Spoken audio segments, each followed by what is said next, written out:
Uvijek ćeš kao muškarac imati najjaču ženu i najjaču potporu. Muškarcu treba potpora.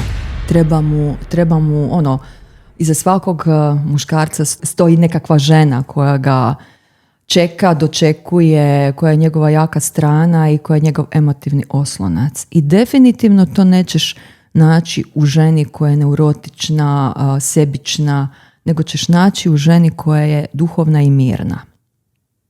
Mislim da je to najjača snaga svake osobe, a posebno žene, i da je taj mir koji žena daje, ta stabilnost, najveća snaga koja treba muškarcu, bilo da je oslonac, bilo da je osoba koja želi nešto postići ili koja želi nešto iskreirati u smislu familije. A isto tako, to nije onaj pasivan mir, da je žena pasivna, nego da ima tu stabilnost i tu unutarnju energiju mirnu, a iz te unutarnje mirne energije da je i ženstvena i da ima ta ljubavnička umijeća i da zna komunicirati s muškarcem.